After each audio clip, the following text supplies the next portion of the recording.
बिस्मिल्लाहिर्रहमानिर्रहीम। व्यूअर्स, आजकल हम लैप्लास ट्रांसफॉर्म सॉल्व कर रहे हैं। इस सिलसिले में आज का क्वेश्चन है evaluate Laplace transform of 5t + 3 sin hyperbolic 2t। क्या क्या आपके जहन में आता है, कैसे करेंगे आप? यानी लैप्लास ट्रांसफॉर्म का जो फार्मूला है किसी फंक्शन की लैप्लास ट्रांसफॉर्म का, वो है integral 0 to infinity e⁻⁻st f of t dt। अगर ये वाला फार्मूला हम यूज़ करें तो Laplace transform of 5t + 3 sin hyperbolic 2t, इसमें कर्नल ट्रांसफॉर्मेशन वैसे लग गया। एफ ऑफ टी की लैप्लास ट्रांसफॉर्मेशन लेते हैं तो यहाँ एफ ऑफ टी आता है, अब इसकी ले रहे हैं तो यहाँ ये आएगा। तो आप लगाएंगे यहाँ पे 5t + 3 sin हाइपरबोलिक 2t। तो ये आप डायरेक्ट आप इंटीग्रेशन करेंगे, इसकी इंटीग्रेशन बाई पार्ट्स ही करेंगे। ये दो इंटीग्रल बनाएंगे, फिर आप इसको सॉल्व करेंगे। तो क्या ऐसा करेंगे या इसके अलावा भी कोई आपके जहन में है चीज़? मैंने बताया था कि जब आपने किसी फार्मूले को प्रूव करना है तब तो आपने डेफिनेशन यूज़ करनी है, जैसे ये वाला इंटीग्रल। लेकिन अगर आपको किसी फंक्शन की लैप्लास ट्रांसफॉर्म पहले ही पता है तो फिर आप उसका फार्मूला यूज़ कर सकते हैं, फिर ये आप लगाने की ज़रूरत नहीं है आपको। तो एक स्ट्रैटेजी तो ये है कि आप इस तरह से इंटीग्रेट करके लेके आएँ। दूसरी ये है कि आपको पता है कि जो लैप्लास ट्रांसफॉर्म है वो लीनियर ट्रांसफॉर्मेशन है। 5t + 3 sin hyperbolic 2t। तो लीनियर ट्रांसफॉर्मेशन की वजह से ये क्या आ जाएगा, 5 Laplace transform of t + 3 Laplace transform of sin hyperbolic 2t। क्योंकि लैप्लास ट्रांसफॉर्मेशन लीनियर ट्रांसफॉर्मेशन है और हम ऑलरेडी इसको प्रूव कर चुके हैं। यहाँ आप आर्गूमेंट दे देंगे सिंस लैप्लास इज लीनियर। अब देखें, प्रॉब्लम आपकी ये भी होती है कि जब आप क्वेश्चन सॉल्व करते हैं तो जो चीज़ आप यूज़ करते हैं वो आप लिखते नहीं। मसलन इस स्टेप से आप यहाँ आए हैं तो आपने क्या चीज़ यूज़ की है? आपने लैप्लास ट्रांसफॉर्म की लीनियरिटी यूज़ की है। वो आपको पता है तो यूज़ की है ना। अगर आपको नहीं पता तो आप यूज़ नहीं कर सकते। तो अगर आपको पता है, आपने यूज़ की है, तो फिर वो लिखना भी ज़रूरी है ताकि आपका जो है वो कंप्लीट, जो आपकी कैलकुलेशन है वो कंप्लीट कंसिडर हो।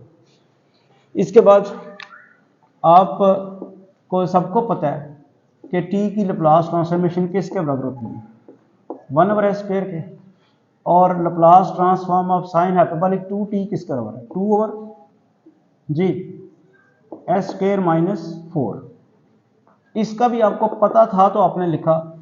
आप यहाँ पे लिखेंगे Laplace transform of t = 1/s² and Laplace transform of sine hyperbolic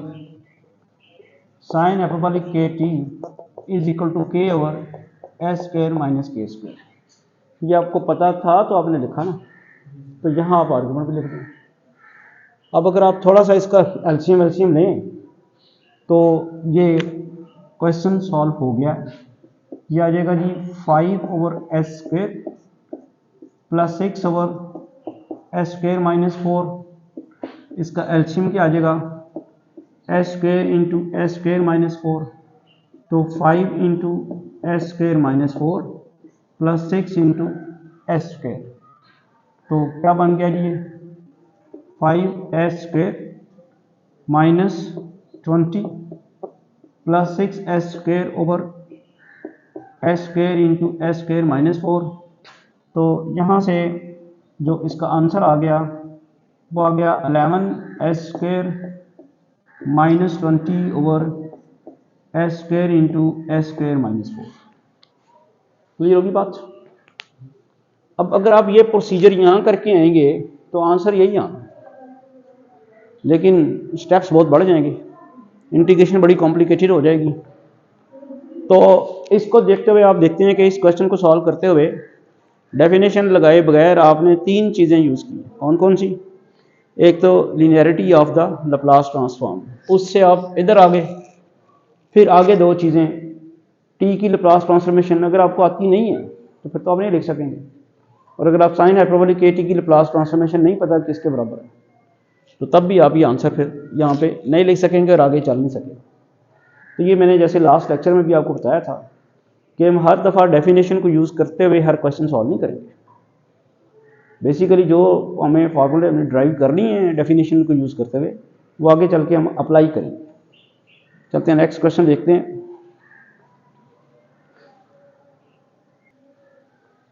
ji next हमारा क्वेश्चन है evaluate Laplace transform of sine square T. पहले जो जहन में आपके आएगा सॉल्यूशन के लिए वो तो वही आएगी डेफिनेशन, यानी 0 to infinity integral 0 to infinity e rays power minus S T sign square T D T. इसकी काफ़ी मुश्किल होगी इंटीग्रेशन। तो दूसरा क्या जहन में आपके आ सकता है, साइन का स्क्वायर जो है वो आप ब्रेक करें और इसको आप लेके आएँ कि इसमें ट्रिग्नोमेट्री का फॉर्मूला यूज़ करें। तो जी वो आ रहा है जी Laplace transform of sine square t किसके बराबर बताया आपने, 1 माइनस कॉस 2t/2। ठीक है, ये आपने साइन स्क्वायर टी का फार्मूला यूज़ किया। लिखते हैं जी कैसे, sine square T is equal to 1 minus cos 2t/2। इसके बाद इसकी लीनियरिटी ये क्या हो जाएगा, 1/2 Laplace transform of 1 minus 1/2 Laplace transform of cos 2t। 1 की लैप्लास ट्रांसफॉर्मेशन किसके बराबर है, 1/s के, और कॉस 2t की लैप्लास ट्रांसफॉर्मेशन किसके बराबर है, याद है किसी को, s/s²। नहीं इसमें प्लस तो नहीं आता, हाइपरबॉलिक में माइनस, और ये कंफर्म कर रहे हैं तो फॉर्मूला कंफर्म कर रहे हैं। रीज़न क्या हुई कि Laplace transform of 1 is equal to 1/s and Laplace transform of cos kt is equal to s/s² plus k²।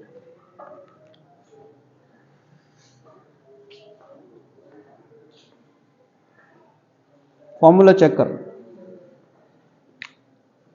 इसका एलसीएम लेते हैं तो 2s इंटू s² प्लस 4 वो आ जाएगा s² plus 4 minus s²। Cross multiplication होनी है, s² प्लस 4 और फिर s उसके साथ माइनस s², तो ये आ जाएगा 4/2s इंटू s² प्लस 4। एक 2 कैंसिल हो जाएगा, 2/s इंटू s² प्लस 4।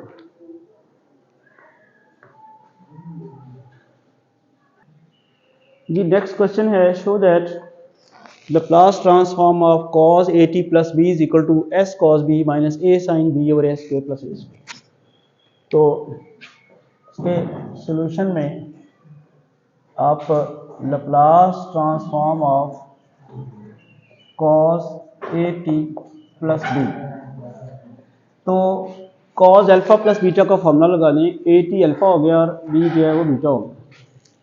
तो बेसिकली क्या आएगा, Laplace transform of cos at into cos b, फिर minus sin at into sin b।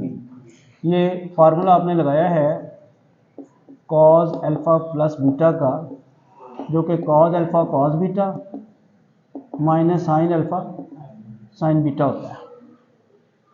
इसके बाद लैप्लास ट्रांसफॉर्मेशन की लीनियरिटी यूज़ करें। लैप्लास ट्रांसफॉर्मेशन की लीनियरिटी से क्या मुराद होगी, ये कांस्टेंट तस्वर होगा, cos b Laplace transform of cos at, यहाँ से ये भी कांस्टेंट होगा sin b और Laplace transform of sin at। अब आपको पता है कि लाप्लास ट्रांसफॉर्म ऑफ कॉस के टी किसके बराबर है, S over s square plus k square. तो इस वक्त के ए है, तो आपका कॉस बी तो ऐसे रहेगा, यहाँ आ जाएगा s over s square plus a square. फिर Laplace transform of sine k t किसके बराबर है, k over s square plus k square. तो साइन बी तो आपका रहेगा वैसे ही, और वो आपके पास आ जाएगा ए over s square plus a square. तो अब तकरीबन वो प्रूव हो गया, एलसीएम इनका आ गया S square plus a square. तो यहाँ आपके पास आ जाएगा एस कॉस बी माइनस ए साइन बी, और यही हमने प्रूव करना था।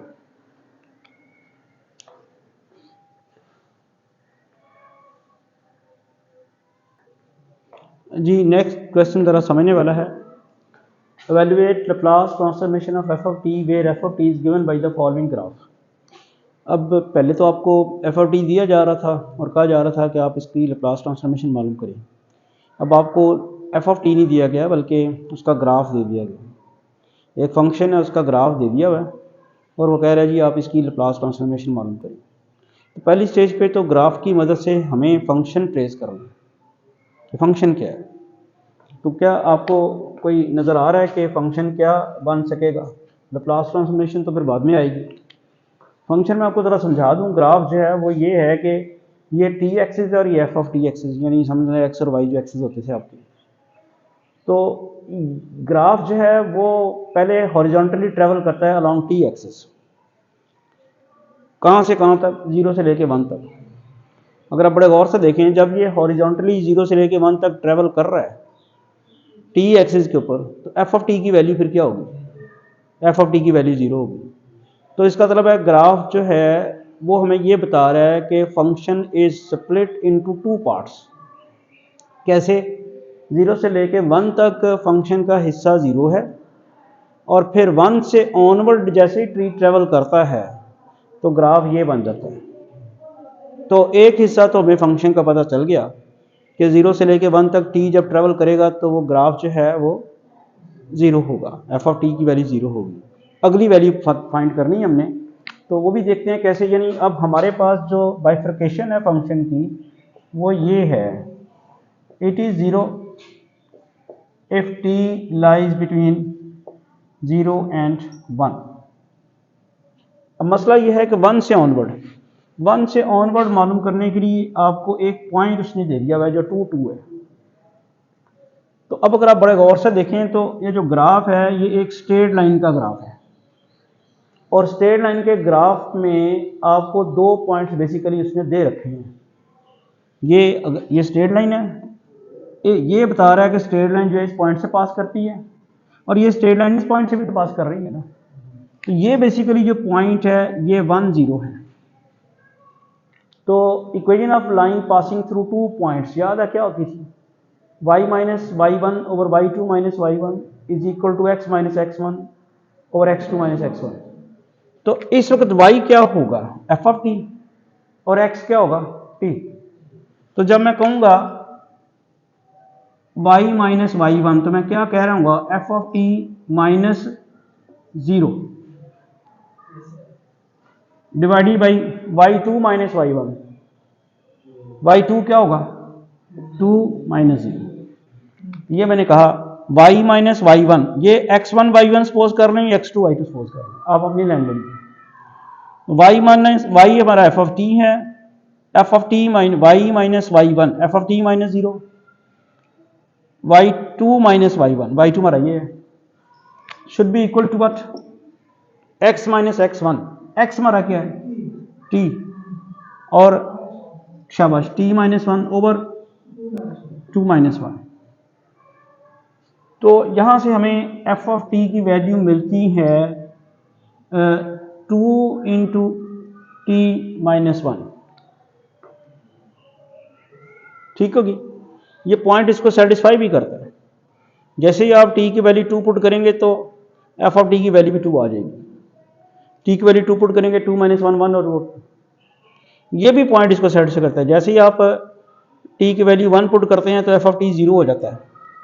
दोनों पॉइंट सेटिस्फाई करते हैं और सारे के सारे इस लाइन के पॉइंट्स इसको सेटिस्फाई करेंगे। तो फिर हमें क्या समझ आई कि ये दूसरा पोर्शन क्या है, 2 into T -1 when T is greater equal to 1। ये दोनों तरफ 1 के लिए इक्वालिटी इसलिए पड़ी हुई है कि वो भी सेटिस्फाई करता है। जब T is equal to 1 put करते हैं तो इस पोर्शन को भी सेटिस्फाई, ये भी 0, ये भी सेटिस्फाई करता है, ये भी करता है। ठीक है, अब इसके बाद तो इसकी लैप्लास ट्रांसफॉर्मेशन मालूम करनी बड़ी आसान हो जाएगी।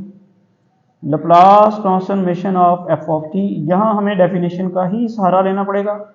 Integral 0 to infinity E raise to 1 minus S T F of T D T. चूँकि फंक्शन दो हिस्सों में स्प्लिट हुआ है तो इस इंटीग्रल को भी हमें दो पार्ट्स में स्प्लिट करना पड़ेगा। 0 to 1 E raise to minus S T F of T D T plus 1 to infinity E raise to minus S T F of T D T. तो ये 0 से 1 तक तो वैसे ही फंक्शन 0 हो गया, और 1 से इन्फिनिटी तक जो फंक्शन है 1 टू इन्फिनिटी ई रेज़ पर माइनस एस टी, और फंक्शन क्या है 2 into t minus 1 d T. ये 2 बाहर चला जाएगा और ये आ जाएगा 1 to infinity integral 1 to infinity E raise पर minus S t into t minus 1 d t. इसको इंटीग्रेशन बाई पार्ट्स करना पड़ेगा, सेकंड फंक्शन और ये फर्स्ट फंक्शन। तो जब हम करेंगे तो क्या आएगा, 2 as it is second function की इंटीग्रेशन ई रेज़ पर minus S T over minus S, और इसके ऊपर लिमिट्स लग जाएंगी 1 टू इन्फिनिटी। एक बात हमने गलत कर दी कि सेकंड फंक्शन की इंटीग्रेशन तो कर दी, first function as it is भी तो रखना है। तो वो आ गया t माइनस 1, और अब आपने लिमिट लगानी है 1 टू इन्फिनिटी, फिर minus integral 1 to infinity second function की वंस अगेन इंटीग्रेशन ई रेज़ पर minus S T over minus S, और फर्स्ट फंक्शन का डेरिवेटिव। जी, इसके बाद जब आप इसकी अपर लिमिट लगाएंगे e की पावर माइनस इन्फिनिटी 0 हो जाएगा, लोअर लिमिट लगाने से ये 0 हो जाएगा, t की जगह 1 लगाएंगे तो 1 माइनस 1 0, फिर होगा क्या माइनस माइनस प्लस और ये 2, तो ये आपके पास रह जाएगा 2 over s integral 1 to infinity E raise पर minus S t D t. Once again जब इसकी इंटीग्रेशन करते हैं तो 2 ओवर एस, उसकी इंटीग्रेशन क्या आती है ई रेज़ पर minus S T over minus s 1 to infinity. तो upper limit minus lower limit, जी ये लगा ई रेज़ पर minus infinity minus e raise पर minus s over minus s, ये भी समझ आ गई। ये 2 है, ई रेज़ पर माइनस इन्फिनिटी 0 हो जाएगा, ई रेज़ पर माइनस एस वैसे रहेगा। फिर आप देखें कि हमारे पास दो नेगेटिव साइन आ जाते हैं, एक ये वाला और एक ये वाला, तो क्या आ जाएगा आपके पास 2 ई रेज़ पर minus s over s square. ठीक हो गया। तो ये था जी आज का लेक्चर। अब जिसमें जितने क्वेश्चन मैंने करवा दिए हैं, जहाँ तक करवा दिए हैं, उससे पहले जो भी हैं वो आपने खुद करने हैं। अगर कोई प्रॉब्लम हुई तो मेरे साथ डिस्कस कीजिए। Thank you.